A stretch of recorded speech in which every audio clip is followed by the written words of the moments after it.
Starting again at quarterback for the Cincinnati Bengals. You see 62% completions, a 78 quarterback rating. He is a free agent originally out of Central Washington, 7 years. Steinbach, they think, is going to be a great player. He's a rookie guard from Iowa. They think he'll eventually move to tackle. Corey Dillon's been troubled by a muscle injury most of the season, but after the bye week has pronounced a big play safety. Now on third down and almost 9. Kitna stands in, takes a look, throws the ball. He's got a guy. The tight end Schobel is in, and they're a point away from tying it up.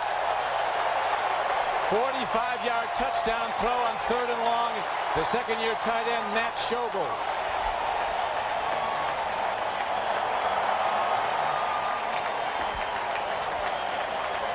The Bengals pick up the zone blitz. They've got a defensive lineman trying to cover Schobel down the middle. He just can't do it. That's Adalius Thomas trying to cover Schobel down the middle. He just can't keep up. And they find it. And now the Bengals challenging to go ahead. Kitna throws an out pattern. Taken in inside the 10-yard line by Chad Johnson. His 28th catch of the year. Good for 8 yards. It'll be 2nd and 2. One of the reasons for the ability of both these clubs to find their tight ends is because for the Bengals, they've got two really good guys outside, Chad Johnson and Peter Warrick. And I think most defenses focusing on him in the running game this early. He's the go-to guy. Now he gets the ball, and Corey Dillon crashes down inside. He has a first down, and he ends up about 2 yards short of the goal line. Edgerton Hartwell, number 56, makes the stop. By the way, if you want to get rid of the rust, hand it to him on the goal line. The rust will get knocked off right away. Watch as he plows in, bang, into the defensive line. Everybody's just pushing. Everybody's in on that. I mean, that's the running back may have the ball, but everybody on the offense is pushing the pile. He is a fierce competitor, Corey Dillon, in his first and goal for the Bengals. Just over 2 yards out. Dillon, touchdown Cincinnati, and the Bengals take the lead.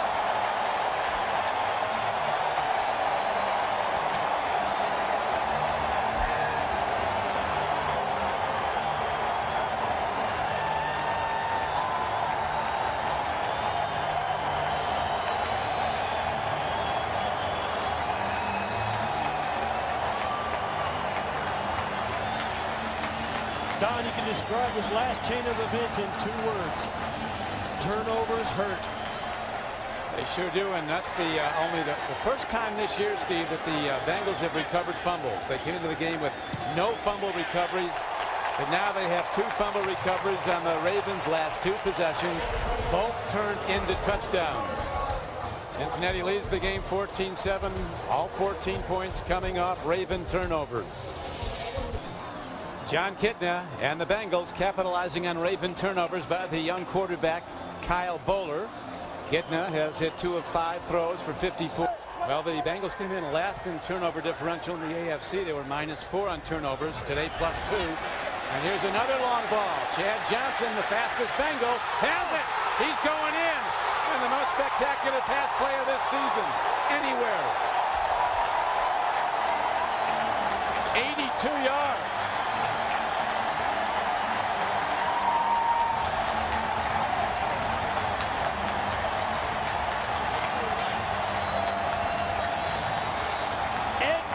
The guy who tried to make a play on it for the Ravens. He went up, mistimed his jump, bobbled the ball, and it dropped right into the stomach of Chad Johnson, who takes it the rest of the way. And Ed Reed right there, number 20, has got a beat on. He's going to pick it off, but he misses the ball. And no matter how you slice it, Don, sometimes the ball just bounces your way. Well, it has early in this game for the Cincinnati Bengals on an 82-yard pass play, the longest Bengal play in a long time, certainly of this season. Extra point is hit up and good. So the Bengals down 7-0 early, all of a sudden have exploded for 3 unanswered touchdowns, and they've taken command of the game 21-7.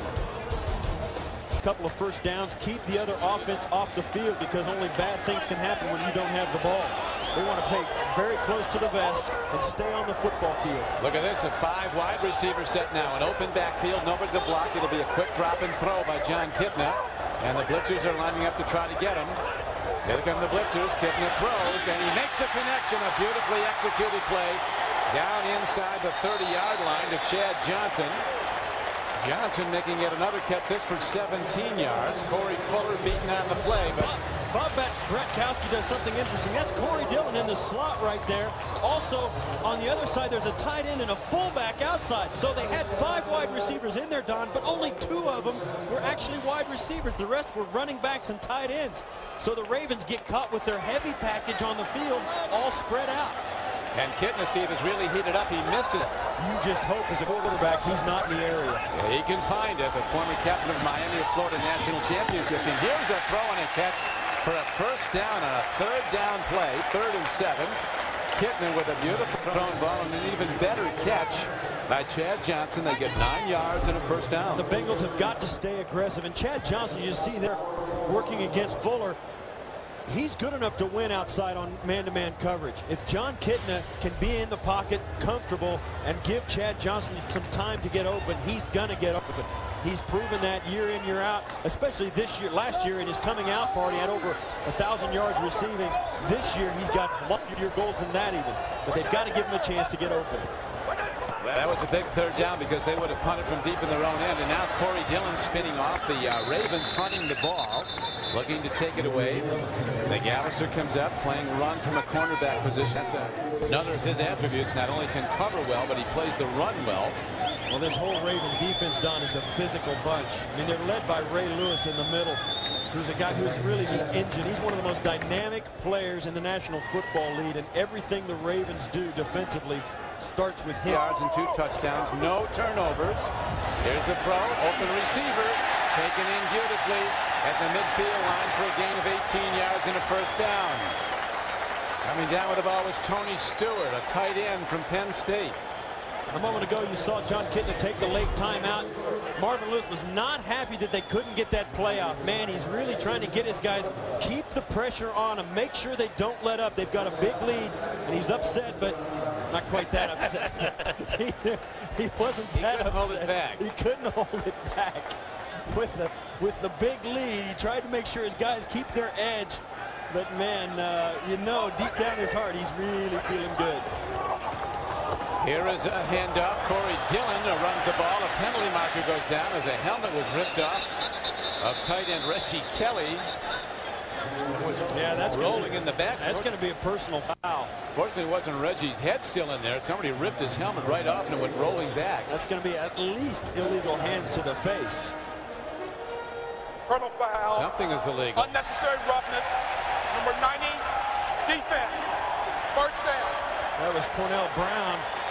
And that's Brian Billick. His guys are coming apart a little bit. He's going to have to get him. And this is right here over the tight end. Watch as the play happens. He's going to right up there, pull his face mask, and that, he's lucky he's still in the game, Don. I think what you said there, I mean, you're very frustrated. This is not the kind of football that the Ravens have been playing this year. And I think you run the risk. You have to question it now. How ready were they for the Cincinnati Bengals? How easy of a day did they think they were going to have when they came in here? Because up to this point, they have not shown up. They had a pretty good opening drive, foul ball, but Brian Billick's got to look at his players and say, hey, you guys, you thought you were going to have an easier day than you did. Well, we're a long way from over as Kitna throws and hits his fullback, and the big guy, Jeremy Johnson, who dropped one at the outset of the game, is down to about the 20-yard line for a gain of about 4 yards on the play. Jeremy Johnson led to Western Kentucky to the Division I AA National Championship last year. And anything that happens for the Ravens, good or bad defensively, starts with that guy right there, Ray Lewis. He got tied up with a blocker, then got out late to Jeremy Johnson trying to make that tackle. Finally does make that tackle. Only his second of the day. You know something's wrong when Ray has only got 2 tackles. It certainly is something a very off-form shot when that happens, as the handoff now is taken inside the 20. Ray Lewis on the stop. As the third quarter continues to wind down, this long possession of the Bengals They looked like they were going to be stopped deep in their own end on the first set of downs, and then they got a third down throw, and they continue to march. Well, the simple fact of the matter. Corey Dillon runs the ball to the 20-yard line. Hey, this is exactly the kind of game that Corey Dillon, I think, really helps you out, Don. He's that kind of runner that is just a power, non-finesse, contact runner. I mean, he runs as well through traffic as anybody in the National Football League, and to have him back is really going to help them, especially in the last quarter of this game. You can see there, all the other guys put together aren't really big down now as the Raven defenders looking to get a stop, and they could come back with good field position if they can force a punt. Here's a blitz. Gittin steps in, makes a throw. Schobel, the tight end, with his second catch of the day. First was for a touchdown, and there's a ball on the field. And who's got it? The Bengals get it back. So Schobel gained 17 yards on the reception, has the ball ripped away by Chad Williams, but the Bengals somehow on the Ravens defense. Warwick with no catches today. End off, Corey Dillon finds a little room, and on second down runs for about 4, almost 5. The Patriots rallying back at Miami. They had only a pair of field goals, one for each side in their opening possessions of the third quarter. The only second half scoring. Kitna stands in. Here comes the rush. Kitna throws sidearm and makes a connection to Warwick for a first down. That was, of all the good throws in this game, the best throw and catch of this game. I'll tell you what, Don, that first down right there has a real ominous tone for the Ravens. They needed to stop the Bengals, and they couldn't do it. This says something about the tone of this game. The Ravens are starting to feel it. There's not going to be enough time for them to score 3 touchdowns, perhaps even 4 touchdowns to win this game. That first down might have been the final bell. Well, we got a long way to go, a lot of football to be played, but that was a ball that was thrown the only place it could be thrown. Ravens coverage was generally good there, but he threaded it in. Here's Warwick on an end around. Peter Warwick turns the corner and sees no future in heading upfield, so he dances out of bounds. The Vikings with Culpepper back at quarterback playing well. Here's Jim for 3 hours. He had fights and everything else. He wanted to get his team back up to game speed after a week off, and apparently they are. Tremendous year for Tyson, the unbeaten Vikings, as the handoff is to Corey Dillon, and he's down to the 40-yard line, which brings up third and about 3. San Diego hasn't won this season, but that seems not jumping off sides on 3rd and short. Yeah. By the way, these guys their tongues have been hanging down like a necktie the way this defense has been on the field so long. Here is Kitna taking a look, dumps it off, and he makes a connection to Corey Dillon, who slams down to the 20-yard line. So the first down play is good for 14 yards, and another first down as the third quarter comes to an end, with the Bengals in command, 27-10, and driving. That's the end of the third quarter. Into a dogfight. Well, the first half turnovers could be the undoing in the end of this game. Here's a throw, open guy, Peter Warwick, and he's in. Touchdown, Cincinnati from 21 yards out.